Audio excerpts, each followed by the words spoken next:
Hi folks, in this episode of Talk Shop's Listening Nibbles, I'm going to put my neck on the line and talk about gender dysphoria. I don't have particularly strong opinions or views about it, but I do have some thoughts, and I'm going to risk being attacked by sharing them with you today. I, like many, am not particularly happy with my body and would like to change different aspects.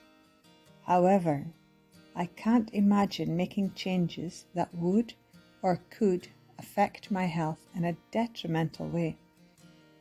To be so unhappy and desperate to make those changes at the cost of your health?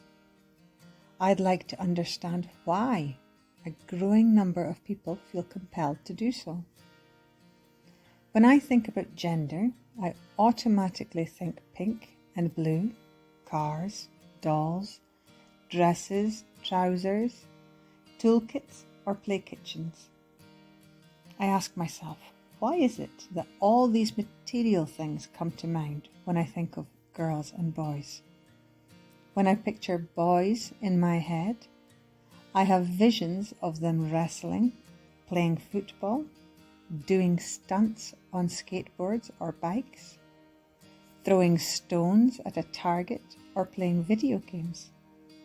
And then when I envision girls, I see them painting their faces with makeup, helping mum cook, trying on high heels and sparkling jewels, or dressing dolls and telling each other secrets and giggling. These are again all physical, external things, habits and customs.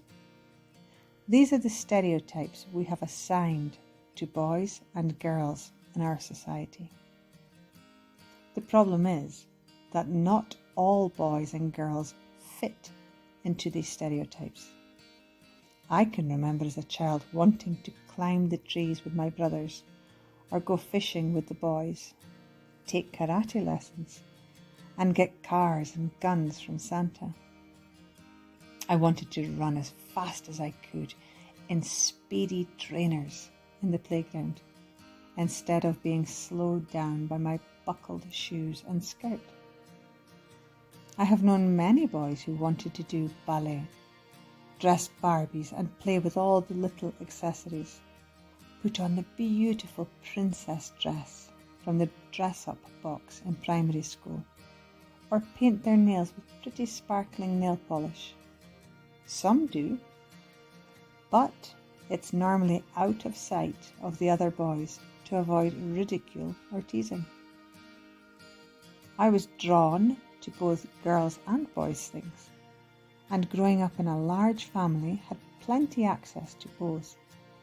But just imagine if you prefer the majority of things that are stereotypically assigned to the other gender, and are encouraged, if not conscripted, forced into doing those activities or playing with those toys, and you feel you will be judged, if not ridiculed, if you do play with the other things that really interest you.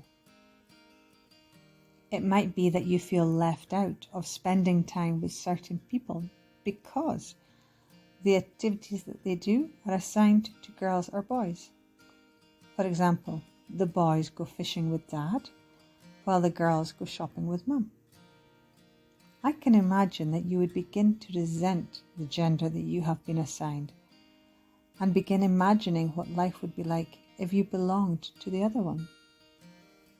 My theory is that if we removed all the stereotypical ideals and allowed children to naturally decide what it is that interests them or makes them feel good and content, then the resentment for their gender might never be considered, because their lives and interests are not being decided, impeded or controlled according to their sexual organs or body parts.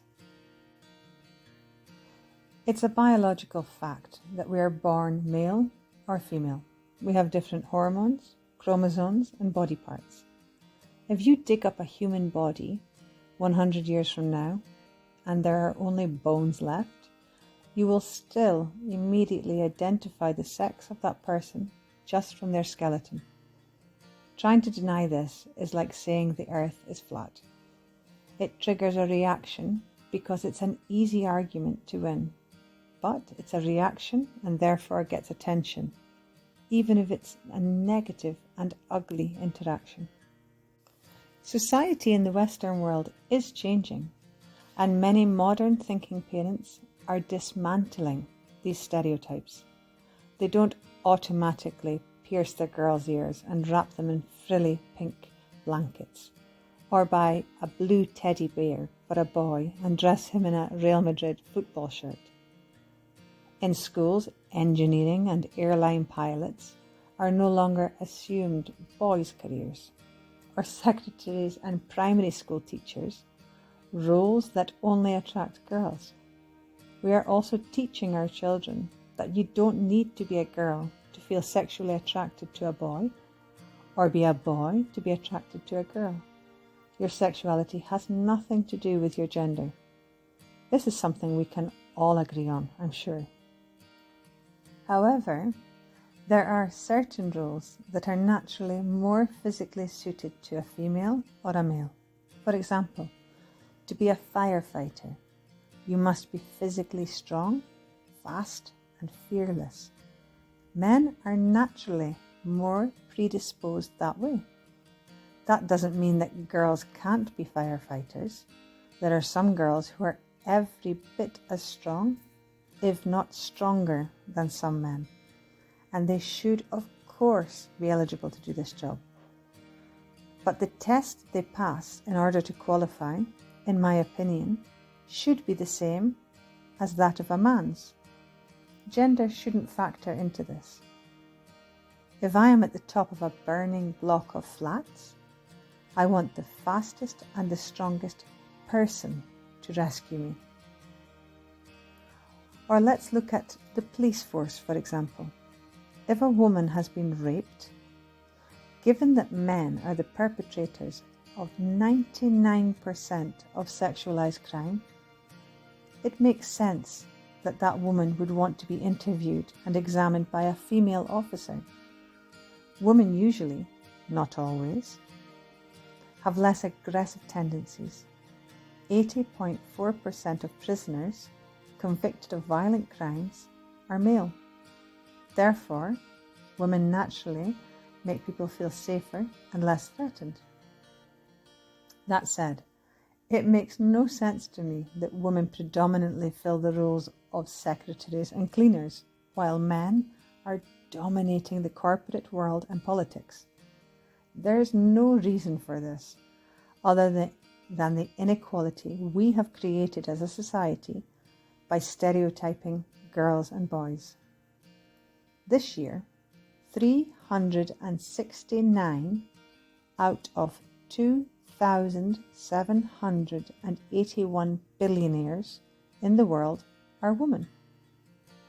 That's just 13.3%. Now, I'm not a fan of anyone becoming a billionaire, but I do believe the gender wealth gap can be closed if open-minded parents and forward-thinking teachers stop stereotyping kids with typical roles or things. Girls and boys are physically different. Girls' bodies are incredible in the way they can create life and nurture it thereafter. The investment that a woman needs to make in order to create a life is extraordinary. There's a reason women carry more fat than men. They need to pay a heavy price to create that life. Fat is food and energy for that life. Hence why women who are dangerously underweight often stop having menstrual cycles. Nature is savvy and knows that a woman can't afford to create a life if she has no fat sources. Men have more testosterone and therefore create more muscle mass. They're stronger and faster and can do physical tasks that are often beyond a woman's physical capabilities. Men are better equipped physically and emotionally to be more robust soldiers and fight in wars. We can argue this fact until the cows come home, but it won't change in the next few generations. We are, however, evolving, so who knows what we will look like or be capable of in a million years' time. But for the here and now, it makes more sense to me to accept what we physically can't change and instead focus on what we can change.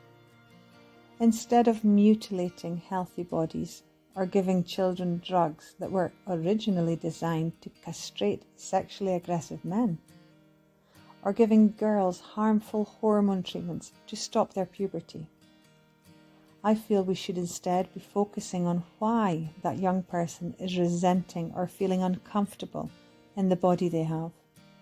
In what way is that body impeding their lives or restricting their choices? Just imagine if anyone can wear a dress, paint their nails, wear speedy shoes and trousers to school, or go topless in the swimming pool.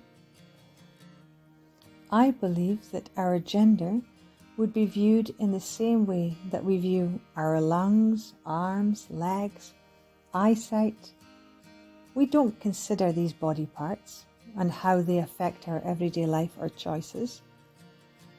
Unless that body part is malfunctioning or causing us a trauma or pain, then naturally we find ways to change that. But other than that, we give it little or no thought. As a society, we are becoming fearful of expressing our opinions and live in fear of offending people. If your opinion comes from a place of kindness and is expressed in a way that isn't crushing someone else's belief, surely that can only be a healthy way to exchange ideas and challenge your own beliefs. So, in conclusion, my opinion on this topic is, let's stop stereotyping boys and girls. Let's allow them to develop whatever their interests are and their tastes and how they feel about themselves naturally. Let's stop putting them in boxes and assuming the things they're going to like or what they should be interested in.